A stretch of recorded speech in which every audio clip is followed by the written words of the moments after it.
This is 3 News Daily. Hello, everyone. Welcome back to 3 News Daily on this Monday, May 1st. I'm Stephanie Haney here with your top stories from around Northeast Ohio. Now, a Sweet 16 party turned violent in Canton this weekend when gunfire broke out at the party hall. 3 teens were shot, and today police have 2 teens in custody. Lydia Esparra has the latest. In the back room of the American Legion Post in Canton, a Sweet 16 party. Shots being fired, CPD en route, not yet on scene. Active trouble, 1633 Cleveland Avenue Northwest. The hall rented by the people inside.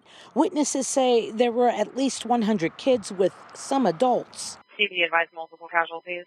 Suspect is in custody. Sources tell me several shots were fired inside after a fight broke out with some of the party goers. As the shooting took place, Snapchat and texting was on fire, saying who and where people were shot. 1 shot in the chest, 1 shot, unknown area. Can't control to can't fire, medic 2 respond. And there were multiple cameras pointed towards the Canton Post, including the post itself. And as rescue crews tried to treat the injured, Safety 1, Chief 1, we need a medic unit, at least a cot to the door to the side of the Legion. they had to work with the chaos inside. Find a way. Bringing him through this crowd is not going to work. The American Legion rented out the space. It's up to the police to investigate those who rented the facility. Thank you, Lydia. This is a developing story. If you have any information about this incident, you're asked to please call the Canton Police Detective Bureau. Now this afternoon, the close-knit community of Wadsworth continues to mourn after a teenage boy was killed in a hit-and-run crash Friday night. Saturday night, they came together to support the boy's family. Emma Henderson has the story. A sea of red as Wadsworth comes together to remember Jimmy Kennedy, a 7th grader who was killed in a crash while riding his bike home from school Friday afternoon. He was a class clown. If Jimmy was doing anything, it was trying to make everybody around him laugh. That was the biggest thing about him. He was the most charismatic young man ever, respectful, kind to everybody, didn't have a bad bone in his body. Now his family is grieving and trying to process their loss while neighbors, friends, and classmates come together to share in their sorrows. It was definitely didn't deserve what happened. The Kennedys have already seen an outpouring of support with tens of thousands of dollars raised on GoFundMe in Jimmy's name.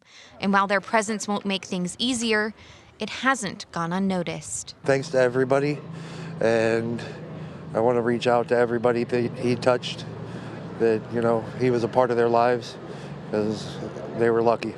They were lucky to be around him, to just experience his energy. His energy felt in the crowd Saturday night.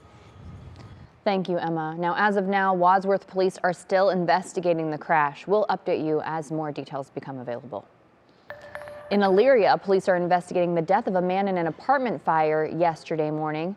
Firefighters were called to the home on Oriole Court around 11:15 a.m.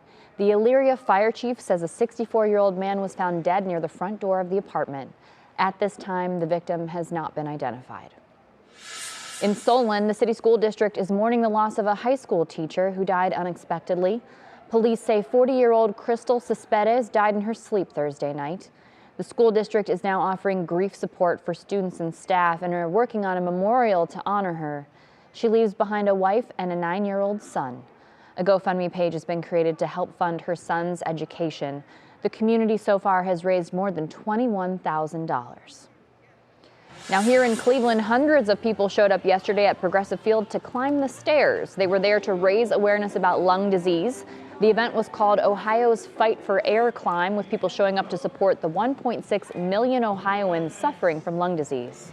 I was thinking about how I can keep pushing myself and how that this is just something I'm going to be able to better myself on. The event raised over $100,000 for the American Lung Association. 90% of that money raised goes directly to patient care and research.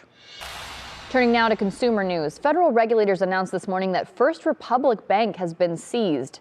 This is the 3rd major bank failure in 2023 and the largest lender collapse since the 2008 financial crisis. However, the Treasury Department says the banking system is stable. Reports say J.P. Morgan Chase, the largest bank in America, will buy a large portion of First Republic's assets. Sherwin-Williams has announced that it's closing its Bedford Heights manufacturing facility. The building, located on Fargo Avenue, will stop all operations on June 30th. Officials say about 51 people will lose their jobs when this facility closes. We reached out to Sherwin-Williams for their comment, but we haven't heard back yet. Moving now to gas prices. GasBuddy released the numbers for this week, and overall prices have dropped across Northeast Ohio. In Akron, the average price for a gallon of gas has dropped more than 15 cents to an average of $3.43 per gallon. Here in Cleveland, drivers are paying about 10 cents less than last week, with the average price now at $3.49 per gallon. For context, this is almost 9 cents higher than last month, but still 59 cents cheaper than this time last year. Now here's a heads up for you. Tomorrow is Ohio's primary election, and it's also the first election in Ohio since the new voter ID law has gone into effect. So you will need to bring a photo ID. A lot of attention will be on the Akron mayoral race, with Dan Horrigan stepping down at the end of this term. So 7 Democrats will be on the ballot for that role tomorrow. There are also several school issues. You can head to WKYC.com to see if your school district has a levy on the ballot. Polls are open from 6:30 in the morning to 7:30 p.m. Now, in other news, today is Great Lakes Awareness Day, and as the name suggests, it's a day to honor the Great Lakes and raise awareness about issues that threaten their ecosystems, like pollution, climate change, and invasive pipelines. The goal of observing this day is to encourage people to take action to protect and preserve the lakes. It's been recognized since 2014. Turning now to sports news. This afternoon, we learned the Browns are moving their training camp this July. Instead of the usual training happening in Berea, this year they're heading to a resort facility in Greenbrier, West Virginia. The camp will also be closed to the public, so no fans allowed, which is the typical scenario. They do allow the fans in. The plan is to hold the training camp in West Virginia from July 22nd to July 30th, then come back to Berea for a few sessions before they play in the Pro Football Hall of Fame game on August 3rd in Canton. Then the Browns go on the road to Philly to have a joint practice with the Eagles on August 17th. So that brings us to our question of the day. We want to know, what do you think about the Browns starting their training camp in West Virginia this year? Post your comment to the WKYC Facebook page. We'll talk about it during What's New at 4 o'clock. I just want to know why. I'm very curious about the why. All right, in concert news, the rock band Aerosmith is saying peace out. They are ending a 50-year run in the music industry with their 2023 farewell tour called Peace Out, and they're coming right here to Cleveland for a stop on that tour at the Rocket Mortgage Fieldhouse. That's September 21st. Those tickets go on sale this Friday, May 5th at 10 a.m., and we've got a link on our website if you want to buy one of those tickets for yourself. Great band, Aerosmith. Okay, before we go, this week marks the 10th anniversary of the Miracle in Cleveland. That's when Gina DeJesus, Amanda Berry, and Michelle Knight, who's now known as Lily Rose Lee, were rescued after a decade in captivity. And now they are all making a difference in their communities. Incredible people.